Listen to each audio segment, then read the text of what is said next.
Greetings and salutations, my friends. Okay, this video is going to be split into two parts. The first part, we're going to quickly go through the patch notes. I want to discuss. I've been using it. I've had about 15 hours into using the patch on the beta, and give my thoughts on it so far. And then, I'm going to give praise to Sports Interactive. Okay, second part of this video is the other side of the coin. As I said, I played a lot recently over the weekend. I played sort of half a season or so, and there are some things that I need to talk about. But I'm in the sort of first half of YouTube videos. You're supposed to swear less, so I was just going to make a rant video swearing a lot, and then I thought, well, that'll get demonetized. I'll do the patch notes first, where we can all be, hey, look at this improvement. And then I'll go into the rant, and there'll be maybe some slight swearing. Okay, so we all agreed? Right, okay. So, update is here. As I said, I've got about 10-15 hours into it. We're not going to go through every point here. If you haven't seen it already, just check social media, or I'll put the link to the patch notes in the description. But following a successful rollout of the update via the Steam public beta track, an update has been released. They've included images. Look, it's getting fancy now. They're getting images into this. It's the future, my friends. Update has been released. The major brings a substantial number of changes. So some of the highlights: matchday shouts back. Ironically, keep forgetting to use them because I've forgotten they exist now because I've got a very small brain. Updated match engine with various improvements, which we'll talk about. Extensive polish and refinement done to the user interface. Fully customizable attribute colouring. You know when we all complained that you couldn't change colours of the attributes because that's really important to lots of people. And then they were like, hey, here's a thing, sort of, where you can sort of do some of it. And we're like, no, that's not it. Now you can fully change colours of the rainbow, and that's great, finally. Should have been in the default game.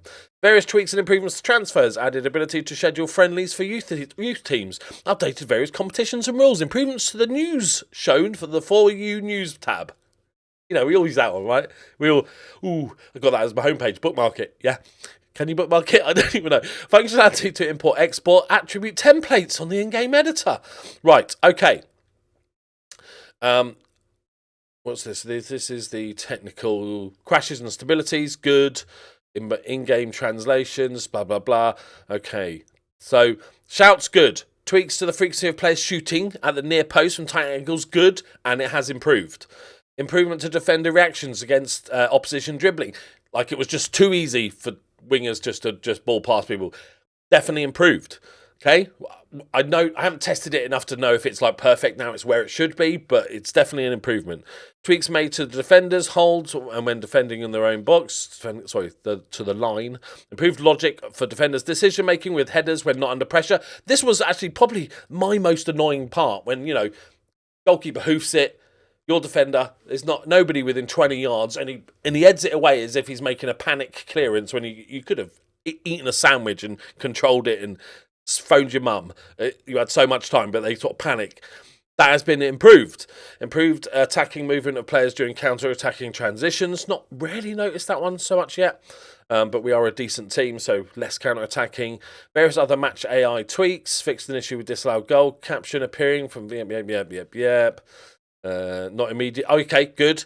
Fixed an issue where substitutes made at halftime were not immediately applied. That confused me for a bit. I thought I'd broken something.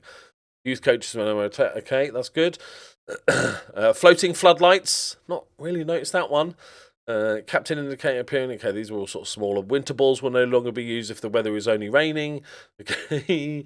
So like kick clashes, that's another thing. Definitely, that's another thing that was annoying. I like they've including Everton home versus Brighton away. That's very specific. Okay, and there's the little shout button. It's up there at the top. Brilliant, that really zooms in, doesn't it? Excellent. So, user interface, lots of improvements, little things and stuff like that. I wanted to look at the transfers because I wonder, various tweaks to men's transfer values across multiple nations, good. Tweaks made to AI club loan offers, okay. Intermediary suggestions, improvement various transfer related in Saudi, wage and transfer distribution logic for AI clubs. So, okay. Let's give some credit to Sports Interactive. Yes, before people jump in the comments. They shouldn't have released such a buggy, unfinished game. Of course not. It's sadly how games are going nowadays, but it's never acceptable. It's rubbish. But okay, put that in a box, wrap it in a box, Christmas wrapping, put it under the tree. This is really good. This. They are. But the fact they brought shouts back, yes, they should never have got rid of shouts because they should have keep shouts in until you get an improvement on shouts and then smooth transition, not just remove them and then fix it in later editions. But this is a big step forward, and I'm seeing a lot of these changes. It's affecting my game in a positive way. This is what you hope for from any patch in any game ever, right? And there is a lot of stuff here, and it's excellent. Well done, Sports Interactive. Okay, I'm 6 minutes in, we should be clear. But fuck me. Okay. I'm going to separate this out, this rant, okay? The game has a lot of missing features, okay? That pissed me off, and still does piss me off. But we're putting that aside, right? The game has, or did, especially, look, they fixed a lot. But the game has large bugs and problems, okay? But a lot of those have been fixed now, and the rest we're putting in a box, we're putting aside. For me now, what actually is infuriating me in the game is what I'd call quality assurance, right? If you don't know what that term means, it basically means if you produce something, you then go and test it, you look at it, make sure everything's right. Does it look right? Does it sound right? Does it wear right? Does it whatever the product or service or whatever you're doing, it's like, let's look at it and stuff. I'm not talking about the bugs. Obviously, that should have been found. Ignore the bugs for a minute, the major bugs. What I mean is that I was doing my Reading save. I'm doing the transfer window, and I was like, okay, I really need to go into specifics here. I'm going to go into I've been using the transfer room in a lot, but I find that a little bit weird in that it only seems to give you a max of about 18 players no matter what you do. So you have to, if I'm looking for a right winger, you're better off going, show me transfer room in, right wingers from 18 to 21, and then from 22 to 25, and then from 26 to 28, because then you'll get enough players to be worth it. But that's not aside. Okay, in player databases, this is it's just like nobody looked at it. This is not some. Okay, so I'll give you a really specific example, right? Go into player database, go into the search function. You've got all the criteria you can add in, like, max wage 10 grand a week, or max age, or whatever you want to do. I was like, okay, I want contracts running out. Yeah, because, we're a poor little Reading. We can only afford free transfers. We're 3 months before the end, or 4 months before the end of the season. I want contracts running out. So I added contract expiry date as a filter for my player database search, okay? And it says, okay, contract running out. And then it says, there's one box that says on or after or on and before. So I say, okay, so first thing to do, and then the date, what date the contract runs out. So I picked the 30th of June at the end of this season. That makes sense. When you go into the little calendar bit to pick your date, it just gives you the whole year. It doesn't try and help you in any way by going end of normal contracts, 1st of January, 30th of June. You just have to pick the whole year. But okay, fine. So I picked 30th of June. I looked at my search and realised that I was still getting players that everybody essentially that was 30th of June. I think that my year was 2027 that I'm in the game and above. And I was like, okay, go back into filters. Oh, okay, the default is on or after 30th of June. So that means this end of this season and forevermore in that particular date. That's my bad. Okay, switch on and before, because I just want the guys running out this season, obviously. Switch to on and before. Date resets. The date resets. Okay, okay, that's annoying, right? Manually go and pick the date, flick to June 30th, okay, the end of the season, bosh, hit okay. The other button resets. It's on or after now by default. So you can't, so I couldn't get what I wanted. And that is just, it's not like a giant bug. It's not the biggest problem in the world, but I am finding so many of these little things, and it's not like, the problem with the bug, other than in it being a bug, is that, okay, how do we fix this? Sometimes it might be quite a complex fix, but also when you fix it, is it going to affect everything that it's attached to, like the thread of things? If you change this thing, is it going to break this thing? Okay, we need to do a bunch of testing. I'm not talking about those. I'm talking about the simple little things that if nobody's played the game that would take 2 minutes to fix, if anyone had ever looked at it. You know what I mean? Like that, and there's so many things in the player search. For a while you couldn't -1 the attributes on all attributes you were looking for. Sometimes some of the things you choose in the filter on the player database don't update the database. So you then have to change something else and then change it back just to get it to refresh the database. There is so many things that are in this game that aren't massively important. They aren't real big fat bugs that could affect loads of stuff. They're things that if you'd spotted as a one of the people that are making this game, you could fix in 30 seconds. You're like, oh, okay, that bit's not linked. Okay, let me just default link, link those two together. It's not going to change anything else in the game. You don't have to test it on a giant beta track and all that sort of stuff. It's just little things. It's the same with the data hub.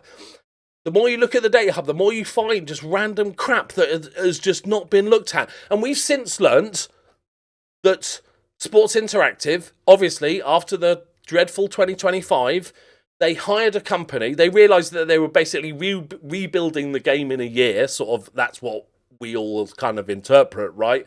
Because Miles said that when it got to Christmas at 2025, it just wasn't good enough, and then they sort of started again. I don't know how they thought they could get it done in 3 months, but that's neither here nor there. But they were clearly panicking at this point. So they hired another company that develops in Unity to help them out. They needed more bodies. And therein lies the problem. I will happily suggest that most of the people that work for Sports Interactive love Football Manager. I've been lucky enough to meet lots of these people, and they are mostly just as passionate as us. They are people that grew up on Football Manager and was like, oh my God, my dream job would be to work making this game that I've always loved. Or people that are game designers but decide to, oh, this is a game, oh, Sports Interactive, okay. Or even people that joined initially because they just wanted a job as a game designer but then fell in love with the game. I will argue with anyone, but there is a massive passion for for Football Manager in that office. They wouldn't all be there otherwise. But the problem is, so you'd know if I'm a game designer and I love Football Manager, as I'm doing stuff, there's going to be so many little things that just twig. Things I just know inherently from loving Football Manager, having played all the previous versions. I'm just going, oh, that's not right, because people will use it and you need to put that search there and blah, blah, blah, blah, right? When you hire a third-party company that has, by default, zero interest in Football Manager, you might get lucky and one or two of them play it, but generally on the whole, you're outsourcing a bit to say, come in, help us with this coding or whatever parts of it is. They're not inherently going to know or realise that this won't work for Football Manager players because they're not a Football Manager player. Right, that is, I think, one of the cruxes of the matter. And I'm, again, not talking about large bugs. I'm talking about the actual shit show of these just small little errors. And I'm not even talking typos and things like that. The tile and panel system not working correctly and not showing enough information when there's clearly enough space, that sort of thing. Because, if you add bits to that panel, will it affect other things? But just general quality assurance, general polish, and obviously we will all know that they were rushed. That's why we got such a buggy game. They had to rush to get it out on time. They couldn't afford to delay it again after delaying and cancelling the previous one. So they rushed to get out a minimum viable product. But in that, and so I expected, when we realised this, it makes sense that it's buggy, right? And it makes sense, however shit it is, that there's bits missing. Still not good enough, but you can understand the reasoning, right? Even however angry you are at the game, you can understand why it's shitty, right? But it's just so many of these little things that would take 2 seconds if you were a game designer and you were going through the player database sections and stuff and you go, oh no, players wouldn't want it to work like that. That would make no sense. So I'll make sure that that's there and that search is like that because that would make no sense. There's just and I'm just using player databases as an example. There's so many more areas of the game that just look like nobody cared enough. And again, I know that the people at Sports Interactive care, and so I think it's partly down to using a third-party company to come in and help with the workload, because they had to, because they were panicking, but also, how rushed must you be that not only is your game buggy and all that sort of stuff, but even the things that take 2 minutes to fix just were ignored, left by the wayside.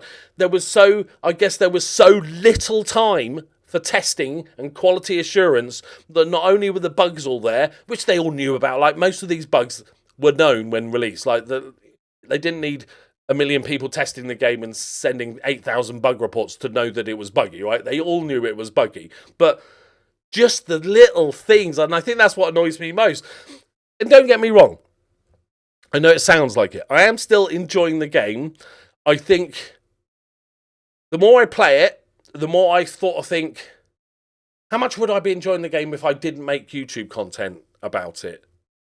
Because when you're recording videos for YouTube, it's so much more fun for me, because when a silly thing happens, even if it's bug related or annoyances or silly thing happens, all I'm thinking of is, oh, this will be funny to tell in a video. This is, if I was just playing on my own, I would still 100% be playing it.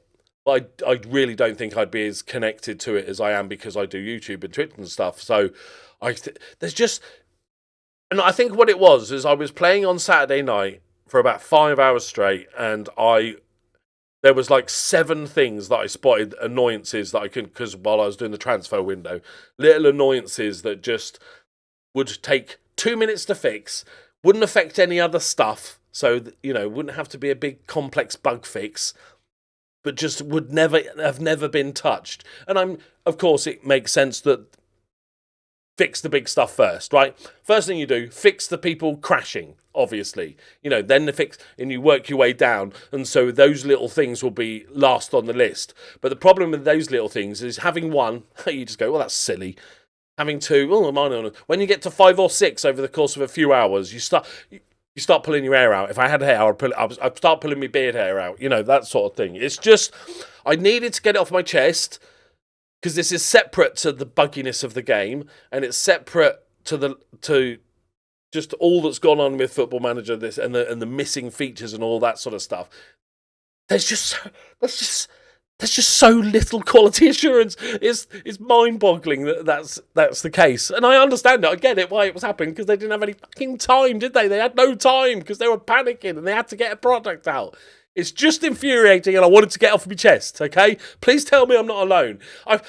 The bugs I've accepted at this point, and most of them, to be fair, to give credit Sports in, have been fixed. And the ones that aren't, I work my way around. Okay, I've accepted.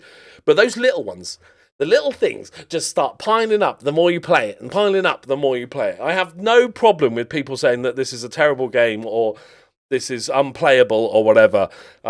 Everybody's entitled to their opinion, and I can totally see why people might think that. And like I said, I'm enjoying it, and I think I still hold by the belief that I had after my first 20 hours of playing it, is there's a really good basis here for a Football Manager game. FM27 is going to be the one. And I still hold by that. I think FM27 will go down as one of the best FM games. But that's not what they charge 40, 50 quid for, is it, right? Like, we're paying for early access to FM20. There you go. What we're doing is we're paying for early access to FM27, but also we have to buy FM27. So not really. My analogy doesn't really work. Anyway, let's leave it there. It's just annoying, and I had to get it out of my system. The benefit of having a YouTube channel is you can just yell into the abyss and feel better about it. So I do. So thank you very much. But again, little caveat. Well done, Sports Interactive, for all the bug fixes. If you're watching, probably not at this point, but if you are, well done. Right, I'll see you next time. Bye-bye.